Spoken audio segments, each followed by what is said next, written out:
Move Moritel, un monde nouveau vous appelle.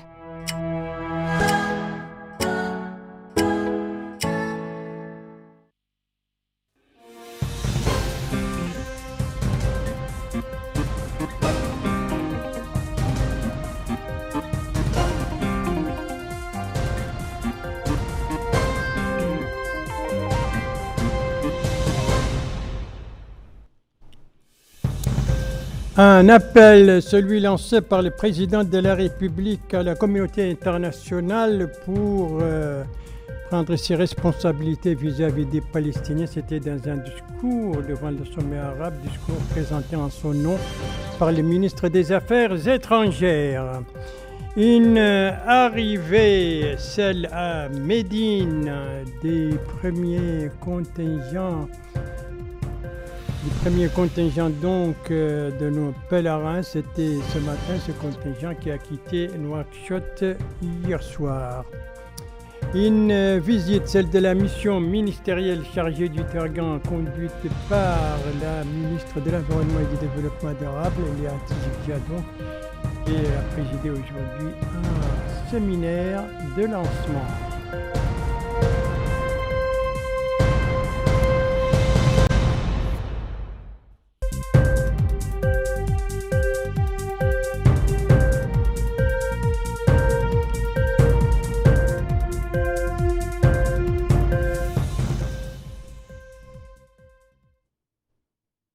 Tels étaient les principaux titres du journal et c'est parti. Madame, mademoiselle, monsieur, bonsoir et bienvenue à votre 21h30 de ce samedi 17 mai 2025. Une page diplomatique pour commencer avec d'abord donc le sommet arabe de Bagdad où le chef de l'État est représenté par le ministre des Affaires étrangères, de la coopération et des Mauritaniens de l'extérieur et avec ensuite deux messages que les chefs de l'État a adressé à ses homologues de la Guinée équatoriale et du Cameroun.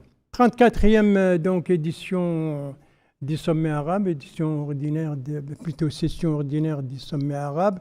Il se tient depuis ce matin à Bagdad, la capitale irakienne. Une séance d'ouverture qui a été marquée par un discours du président de la République, M. Mohamed Ould Cheikh El Ghazouani, discours présenté en son nom par les ministres des Affaires étrangères, de la coopération et des Mauritaniens de l'extérieur. Les idées maîtresses de ce discours avec vous, Abdoulaye Demeba. Le ministre des Affaires étrangères, de la coopération africaine et des Mauritaniens de l'extérieur, Mohamed Saleh Ould Merzoug, a souligné que l'ampleur des défis auxquels sont confrontés nos pays arabes dans leur effort pour instaurer la paix et la stabilité, garantir leur sécurité nationale et consolider leur intégration économique. Il a à ce titre, par ailleurs, rappelé que le plus important de ces défis qui sont ancrés dans la conscience des peuples arabes est la cause centrale, la cause palestinienne.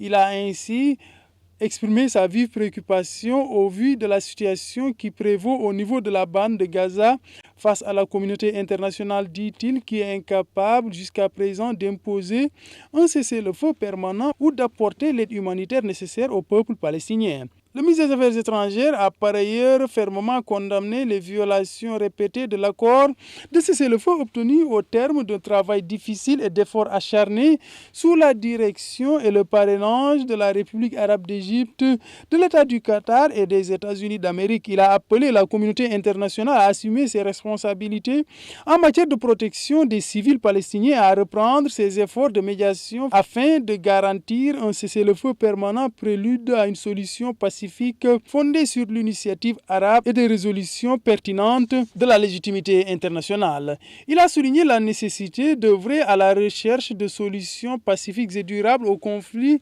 dans notre espace arabe, notamment en Libye, au Yémen, au Soudan et en Somalie, afin de garantir l'unité et l'intégrité territoriale de ces pays et le droit de leur peuple à jouir de la stabilité et de la sécurité et du développement.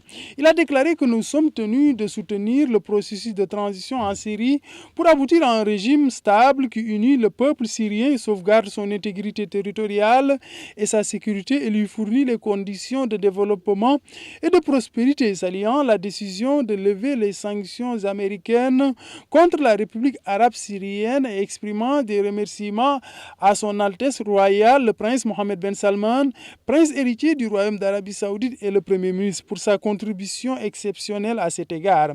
Le ministre a par ailleurs salué l'accord de cessez-le-feu conclu entre les États-Unis d'Amérique et les partis yéménites concernés et a remercié le sultanat d'Oman pour ses efforts louables dans ce contexte. Il a déclaré qu'en raison de ces changements géostratégiques rapides, nous devons tous redoubler d'efforts pour développer les mécanismes de travail de la Ligue arabe afin d'accroître son efficacité dans l'unification des rangs arabes, la défense de notre sécurité nationale et la consolidation de la coopération et de l'intégration entre nous en tant qu'États membres afin de renforcer notre capacité collective à surmonter les défis auxquels nous sommes confrontés sur la voie de la réalisation des aspirations légitimes de nos peuples à la sécurité, à la paix et au développement durable. Profonde préoccupation face donc à la situation à Gaza, vive condamnation de l'agression israélienne, appel à la communauté internationale à assumer ses responsabilités pour la protection des civils palestiniens. Voilà quelques-unes des idées maîtresses de ce discours du président de la République présenté ce matin devant le sommet arabe par le ministre des Affaires étrangères, de la coopération et des Mauritaniens de l'extérieur. L'autre activité présidentielle diplomatique, ce sont ces messages écrits qu'il a adressés, que le chef de l'État a adressés à ses homologues équato-guinéens et camerounais. Notamment Théodore Obiang Nguema, Mbassongo et Paul Biya.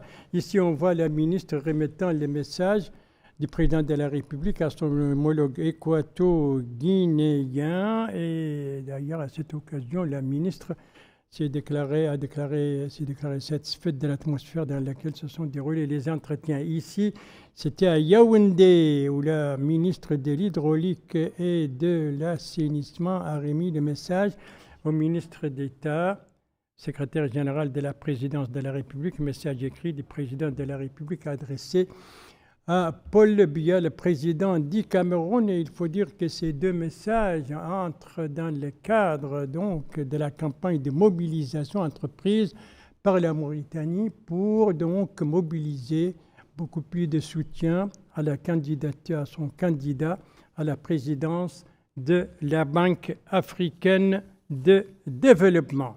La Mauritanie intensifie, on le voit, intensifie donc sa campagne de mobilisation au profit de son candidat à la présidence de la BAD. L'élection est prévue pour bientôt et en tout cas, les émissaires du président de la République continuent de sillonner le continent pour justement plus de soutien au candidat mauritanien.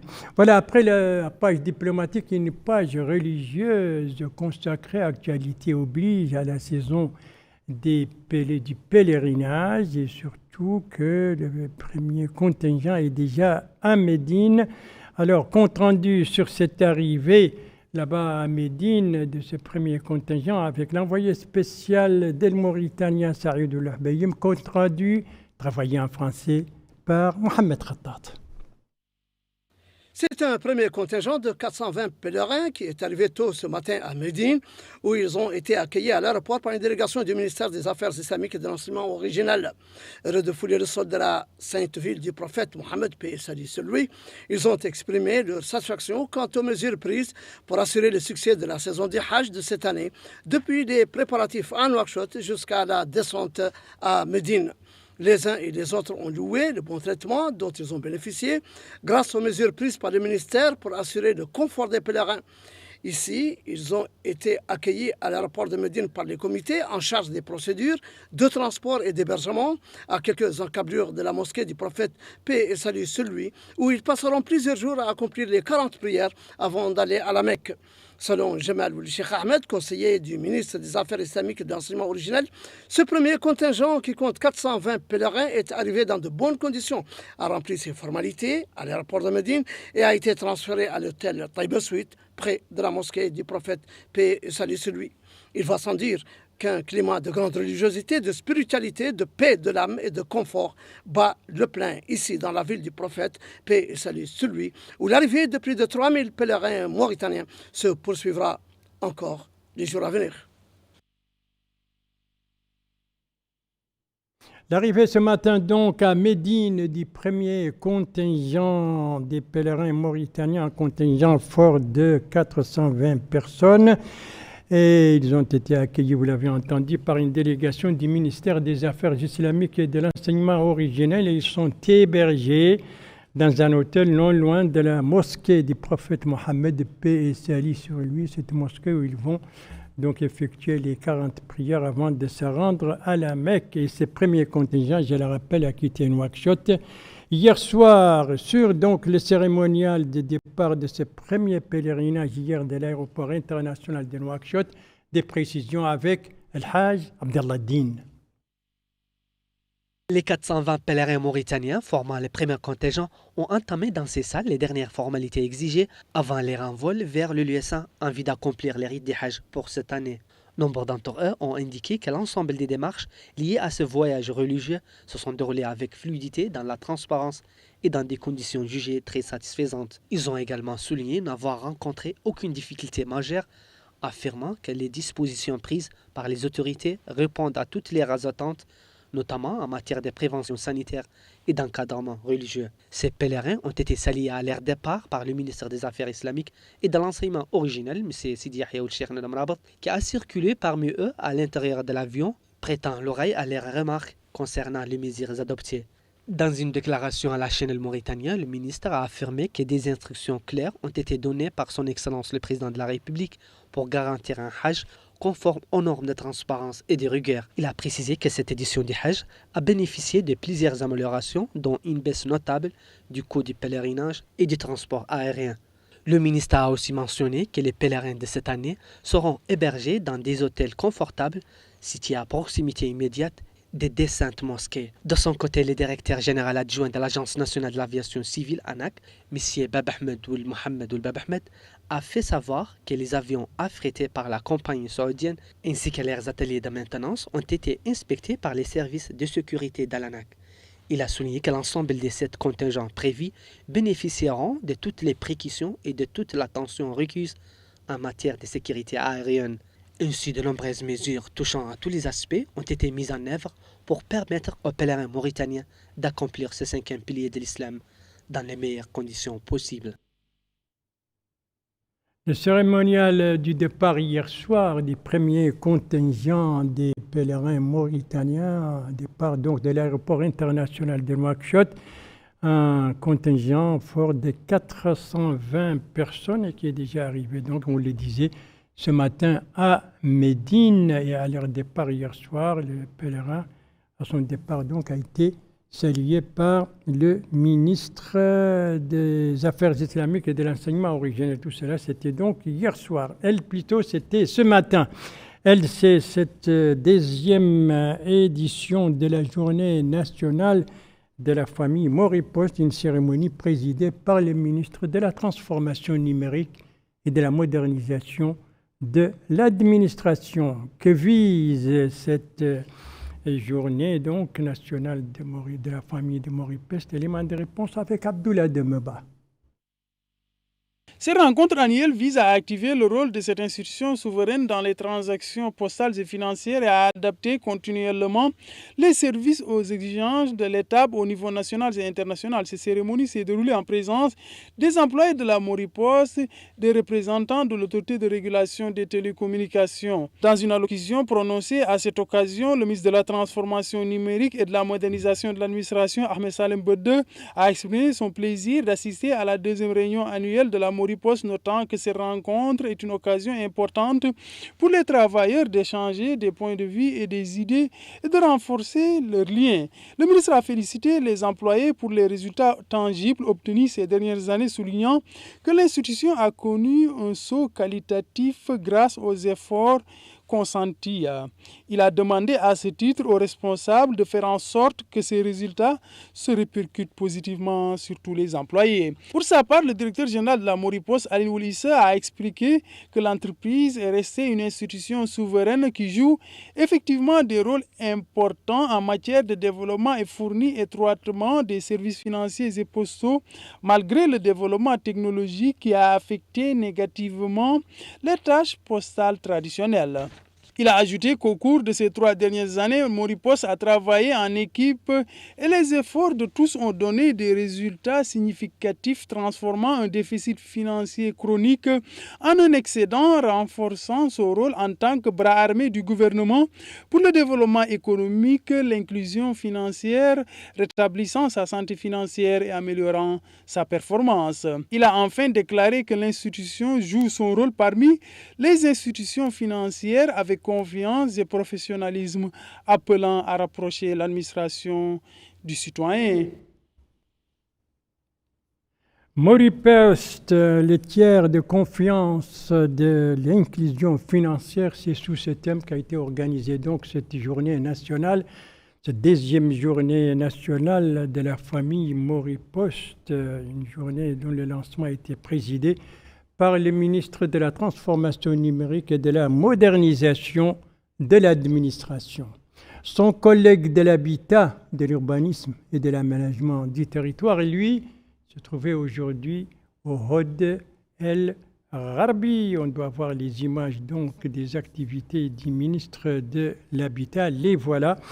Eh bien, c'était l'occasion pour le ministre de l'Habitat, de l'Urbanisme et de l'Aménagement du territoire de visiter ce matin les chantiers de l'hôpital régional d'Ayoun et de s'informer sur l'avancement des travaux, une infrastructure en tout cas très attendue par les populations locales en vue d'une amélioration des services de santé.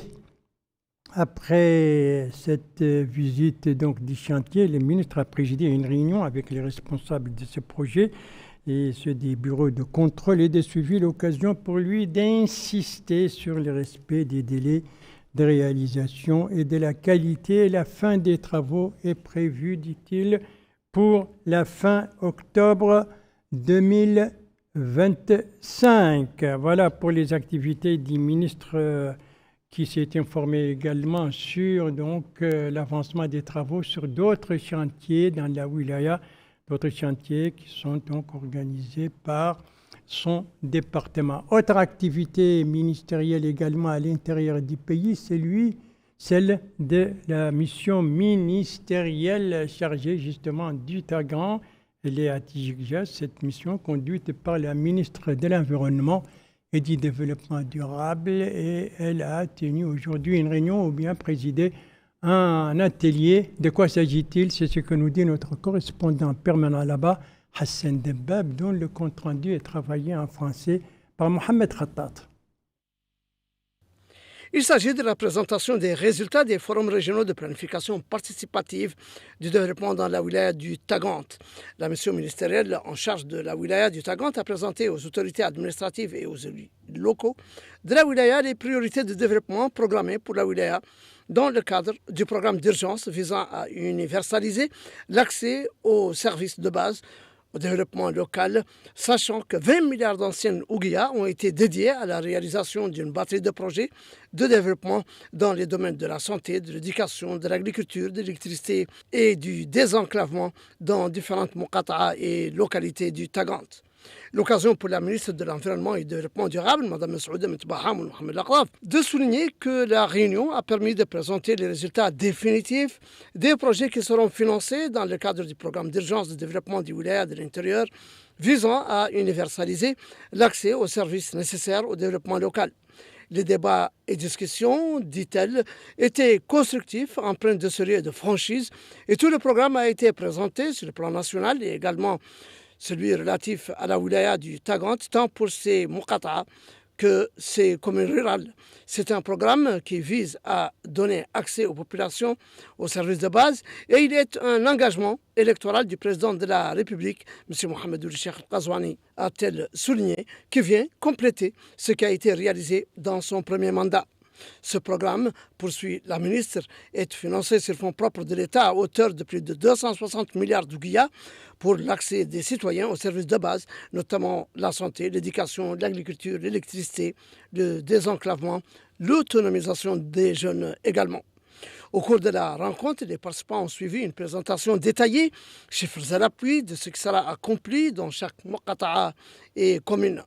Le président de la région du Tagant a loué ce programme qui témoigne de la promesse tenue par le président de la République, M. Mohamed Ould Cheikh Ghazouani, affirmant que cette approche participative a permis aux acteurs de choisir leurs priorités.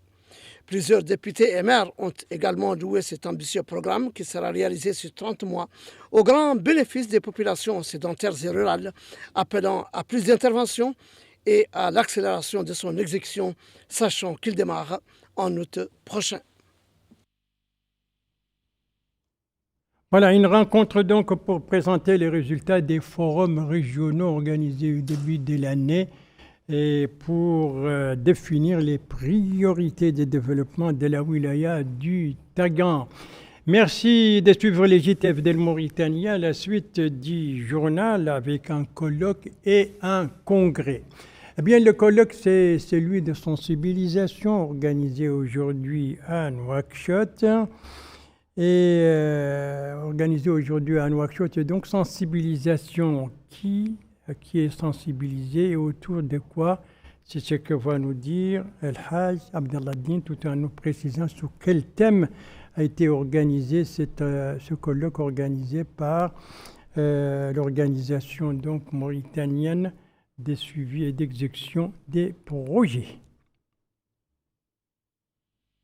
Normes de qualité de construction dans les infrastructures de santé, tel est le thème de cette rencontre d'une journée.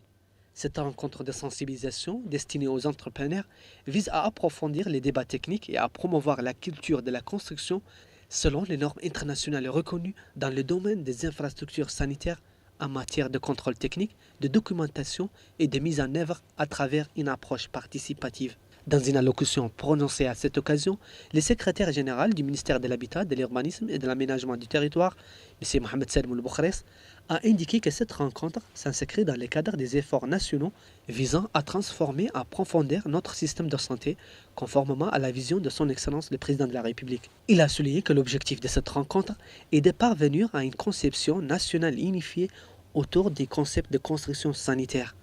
Il a également affirmé que les infrastructures de santé constituent un maillon stratégique du secteur, mettant l'accent sur l'impératif de respecter les standards de qualité pour édifier des infrastructures sanitaires modernes. De son côté, la directrice générale de l'ANESEP, Mme Meimoune Mohamed Salim, a précisé que cet atelier s'inscrit dans la stratégie globale menée par l'agence pour développer les infrastructures publiques en cohérence avec la vision réformatrice du président de la République, M. Mohamed Ould Cheikh Ghazouani.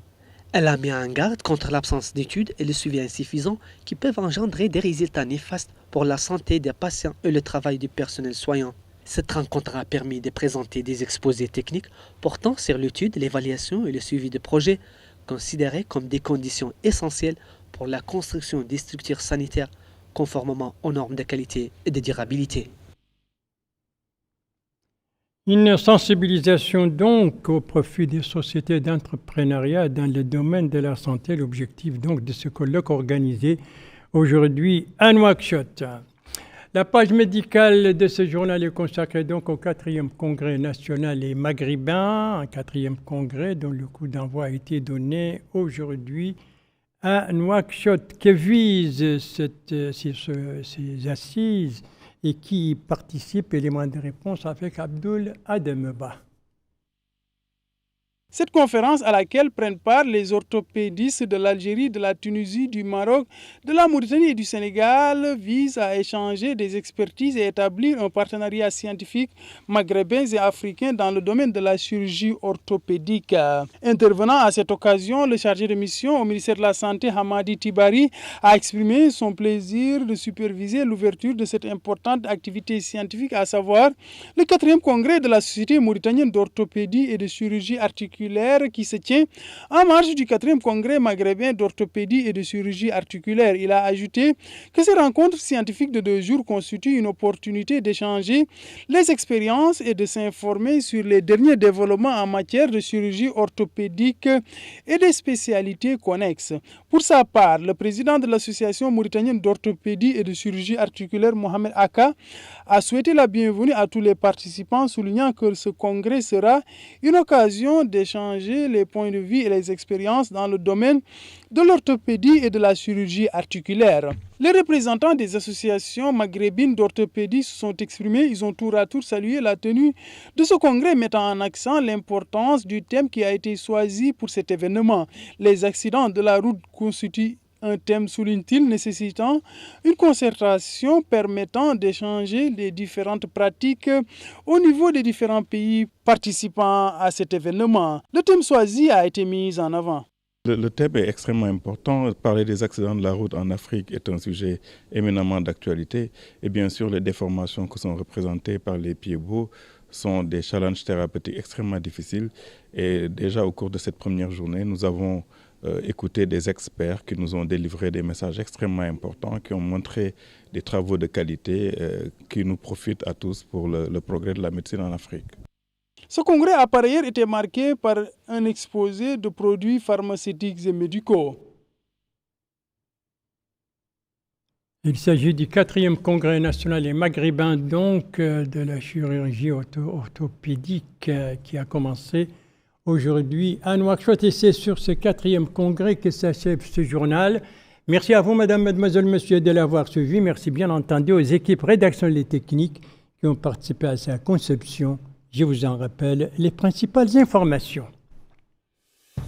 Ici, nous sommes à Bagdad, la capitale de l'Irak, où s'est ouvert aujourd'hui la 34e session ordinaire du sommet arabe, marquée par un discours du président de la République présenté en son nom par le ministre des Affaires étrangères, de la coopération et des Mauritaniens de l'extérieur. Ici, nous sommes donc à Médine et à Nouakchott, les aéroports de 2 villes, à l'occasion du départ et de l'arrivée du premier contingent de nos pèlerins, un contingent fort de 420 personnes. Ici, nous sommes à Tijikja, où la mission ministérielle dirigée par la ministre de l'Environnement et du Développement durable, chargée du Tagan donc, a présenté ce matin les résultats des colloques régionaux organisés au début de l'année sur le développement local.